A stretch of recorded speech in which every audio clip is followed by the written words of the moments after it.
राष्ट्रीय राजधानी में दिल्ली पुलिस के हाथ बड़ी सफलता लगी है। दिल्ली पुलिस की क्राइम ब्रांच ने 5 राज्यों में फैले एक बड़े किडनी रैकेट का भांडाफोड़ किया है। पुलिस ने इस मामले में 8 लोगों को गिरफ्तार किया है। कुछ समय पहले ही क्राइम ब्रांच ने बांग्लादेश से चल रहे एक किडनी रैकेट का भांडाफोड़ किया था। इस मामले पर दिल्ली पुलिस डीसीपी क्राइम ने जानकारी दी है। हमने इंटरस्टेट जो रैकेट बस्ट किया है, इसमें कुल अभी तक लोग 8 गिरफ्तार हमने कर लिए हैं, जिसमें मेन किंग पिन इनका संदीप आर्या था। ये बेसिकली पेशेंट्स और डोनर्स को आइडेंटिफाई करते थे अपने अलग अलग दोस्त गैंग मेंबर्स के थ्रू या सोशल मीडिया के थ्रू, और फिर उनके नकली कागजात बनवा के एज रिलेटिव्स दिखाने के लिए कमेटी में, और फिर उनके कागजात बनवा के उनका आगे जाके ट्रांसप्लांट करवाते थे। Delhi police DCP crime Amit Goyal ने कहा कि हमने अंतर्राज्यीय रैकेट का भांडाफोड़ करते हुए 8 लोगों को गिरफ्तार किया है। इसमें संदीप आर्य मुख्य सरगना है। ये मरीज और डोनर की पहचान करते थे और फिर फर्जी दस्तावेज तैयार कर ट्रांसप्लांट करवाते थे। संदीप एक ट्रांसप्लांट के 40 लाख रुपए लेता था। इन 8 लोगों में कोई फर्जी दस्तावेज तैयार करता था, कोई डोनर को लाता था। ये मरीज के रिश्तेदार के नाम पर दस्तावेज तैयार करते थे।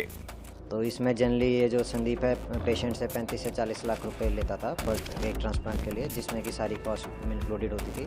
और फिर डिपेंडिंग ऑन दी, अगर कोई आदमी इसको डोनर दे रहा है उसको 1 लाख दे दिया, कोई पेशेंट दिलवा रहा है उसको 5 लाख। और इन सभी का ऐसे ही रोल डिफाइंड है। कोई कागजात बनाता था, कोई डोनर को ग्रूम करता था, कोई पेशेंट लाता था, कोई डोनर लाता था। कुछ इनमें से 2-3 ऐसे हैं जिन्होंने खुद पहले इनके थ्रू डोनेट कर रखी है, फिर इनके साथ जुड़ गए। एक ऐसा है जिसने अपनी वाइफ को किडनी दिलवाई थी इनके थ्रू, फिर इनके साथ जुड़ गया कि 2 पेशेंट और दिलवा दिए। तो इस तरह से इनका नेक्सस था।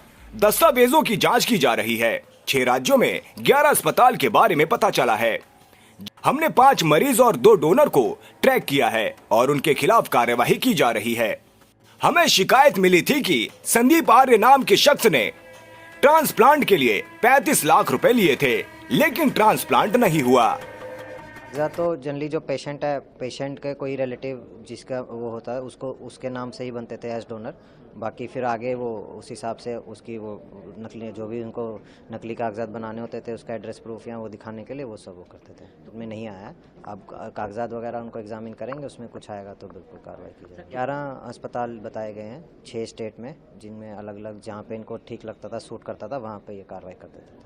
हमने 5 पेशेंट्स और 2 डोनर को भी ट्रैक कर लिया गया, उनके खिलाफ भी लीगल एक्शन लिया है। ये संदीप आर्य नाम के आदमी ने 35 लाख रुपए लिए हैं और ट्रांसप्लांट करवाने के लिए, जो कि नहीं हुआ था।